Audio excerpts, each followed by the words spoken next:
guys, welcome back to another video. Today I will be talking about Korean language courses and what you should know about them before signing up.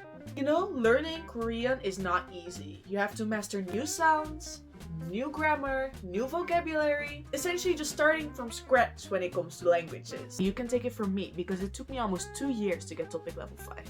And I'm still learning new things every single day. So after years of struggling on my own in my bedroom trying to memorize conjugations, my friend suggested to me to move to Korea to study Korean, an intensive Korean language course. One of the options to get to Korea many people don't know about. So if you're like me and you had never heard about a Korean language course until today, let me explain what it is. A Korean intensive language course is usually a program you take at a university where they try to get you fluent as quickly as possible. This means reading Korean, speaking Korean, listening to Korean, essentially living in Korean until you're at a level where you can do whatever you want to do with it. People start Korean language programs for all sorts of reasons. Personally, for me, it was mostly academic related as I wanted to study in Korea for a while already. But it might be any reason. Maybe you're married to a Korean. Maybe you're like me and you want to enter academics in Korea, or you want to work in Korea. Whatever reason you have, Korean language courses are the quickest way to get there. This is why. 5 days a week, 4 hours a day, you follow Korean classes. Taught in Korean, with Korean teachers, you speak Korean, you breathe Korean, you eat Korean, everything is Korean. So in my case, I applied for Ajou University, which is a university in southern Gyeonggi province, so not in Seoul, and it cost me about 2.8 million for about 6 months. This is quite affordable. There are more expensive schools, there are also cheaper schools. When I entered the program, I was placed in level 1 out of 6, 1 meaning the lowest, where you learn things like the alphabet and basic conjugation, and then you work your way all the way up to level 6, which is the highest, and you could say arguably equal to like a Korean native person or a translator. I finished level 6 twice. That doesn't mean I am perfect at Korean. As I already mentioned, my topic level is level 5 and I still learn many things every single day, but it did get me to a point where I am able to take lectures in Korean at a Korean university. So within these courses, what do you learn? So in Ajou University, the program was structured as followed. Every first 2 hours of your day, you will be studying grammar and vocabulary every single day. For the grammar and vocab, for the first 3 levels, I learned about 10 new words every day. In the beginning, it's quite easy because they're everyday objects, nouns, there's a lot of verbs, and they're quite easy to memorize because you use these words every single day. As you continue through the levels, the words get a little bit more abstract, their meaning gets a little bit more niche, and they're words that you don't hear every single day. Around that time, they also increased the load of words that you have to memorize to about 20 words a day. And then with these 20 words, you know, you start to struggle a little bit more. Then for the grammar, during the first levels, we would learn 2 new pieces of grammar every single day. And for the higher levels, this changes to 1. So when the word load increases, the grammatical structure rate decreases a little bit. So yeah, that makes the workload a little bit more bearable. And for the last 2 hours of class that would remain, you would do something different every day. So on Mondays and Wednesdays, we would focus on speaking during those 2 hours. There were 2 types of speaking that we did. So the first one was like actual practical speaking, so using the vocabulary and the grammar that we learned. And then the second type of speaking we did was presentations. These started from week number 2 in the Korean language program, where we had to present about a topic that was given to us by our teachers. My first topic that I remember was introducing a day that was special to me, so I introduced my birthday. And the last presentation I can remember that I did was the comparison between Dutch, my native language, and Korean. What are the common factors? What are the differences? And as you can see, these topics get a little bit more difficult as you move through the levels. And you will get a grade for this, and in the end, that will count towards your final grades. For Tuesdays and Thursdays, we would focus on listening and reading. For the reading and listening, it was mostly practical skills that you would also see on the topic exam. And for Fridays, it was writing day, arguably my favorite day of the week because it meant we had the most freedom to do what we wanted with the skills that we had learned. Every week we would get a new topic and we would have to work with that topic, write about it. And the teacher would check it. You would then look at this feedback that you have gotten from your teacher, and in the end, one of these topics would be on your exams. And now that we're on the topic of exams, there are 2 exams each semester, every 5 weeks. On the 5-week mark, it's the midterms, so you learn about 50% of what you will learn in that semester, and then in week 10, you do the remaining 50%.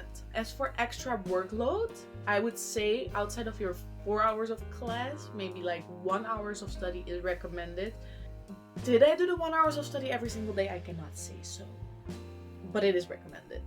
Each semester lasts 10 weeks, and then you get the opportunity to move up levels. I never repeated a level, but it is quite common to repeat 1 or 2 levels, especially in the higher levels. Quite a lot of people being held back in level 3 and level 5.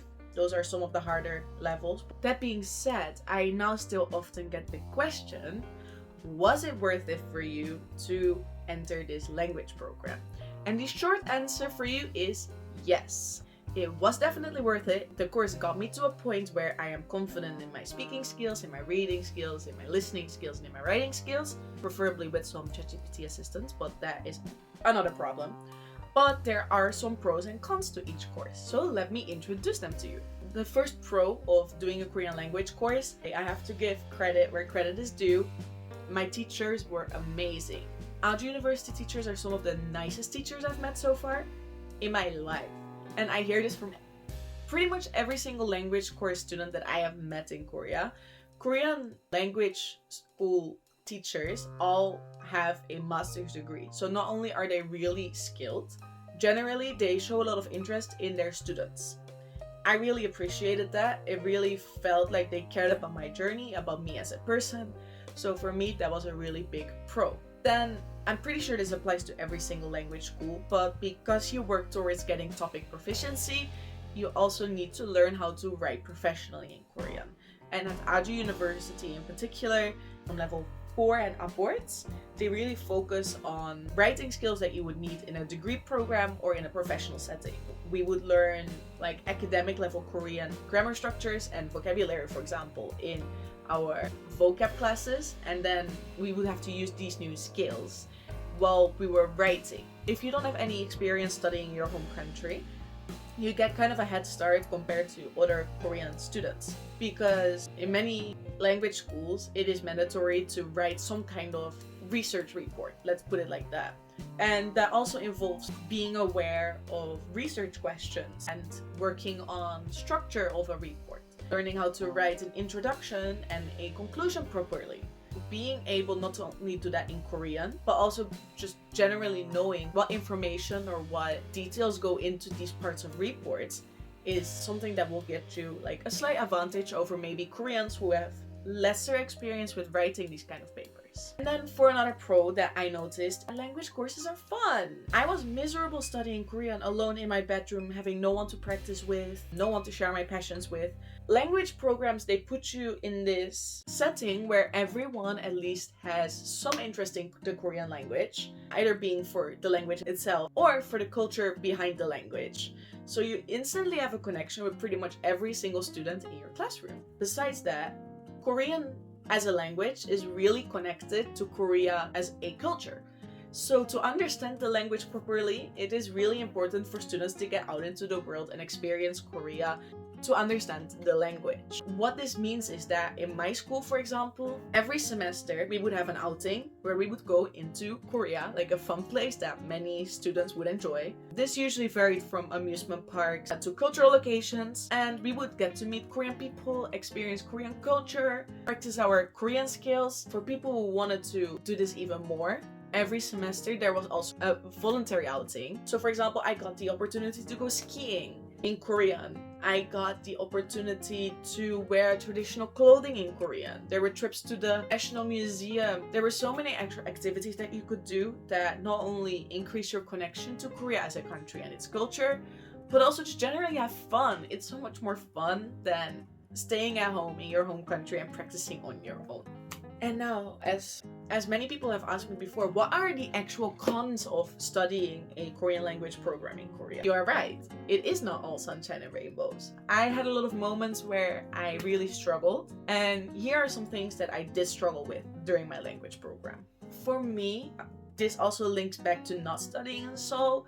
I struggled a bit with the lack of diversity, especially in the lower levels when people are not as fluent in Korean. It's really hard to get close to people if no one is able to communicate. And in my case, during my first level, my teachers were really strict on banning English in our classrooms, but they were a bit more relaxed when it came to banning other languages in our classrooms. And being that my Vietnamese is not that good, I felt quite lonely at times. Some of my classmates, they really make an effort to talk to me and to get close with me, but it is still something that I really noticed, that at times I would feel like a bit of an outsider. And I went up to the higher levels, I had my group of people. My Korean was good enough that I was able to create honest and deep connections with people. I struggled with this problem a little bit less at that time, but for the lower levels, be aware of that. Another point that I hadn't considered before I came, and that still haunts me a bit to this day, is that Korean language courses are targeted towards foreigners. The only Korean person in your classroom is your teacher. I became really good at understanding other foreigners, and what that resulted in is that I'm not really good at understanding, like, especially younger people, because the way they speak, it's really different from what you learn in school. There are of course ways to prevent this from happening. And lastly, don't think that a Korean language course is a be-all fix-all, because it's not. A Korean language course gets you the results like equal to the effort you're putting in. So if you're not studying, you're sleeping during your classes, and you're generally not paying attention, your Korean will suck at the end and you're wasting a lot of money. You will not become fluent in Korean if you don't put in the effort. And as I mentioned, I occasionally did slack. So could my Korean have been better at this point? Yes, it could have. But I did put in a lot of effort. I studied and I did my homework, and it resulted in me not having to repeat levels, but also just getting to a Korean level that I wouldn't have been at, wouldn't it have been for this Korean language course. So in conclusion, is a Korean language program right for you? I can't say if it's right for you, that it varies from person to person. But if you're passionate and you're willing to put in the effort, I think a Korean language course can be a great stepping stone for any student who is interested. It helps you get familiar with Korean culture, it allows you to make friends, and it allows you to get used to the Korean academic environment. And that is an experience that I would not trade for anything in the world. If you still have any questions for me about my experiences or other things that are related to studying in Korea, leave them down below, and make sure to follow along and let me know about your journey. Bye bye!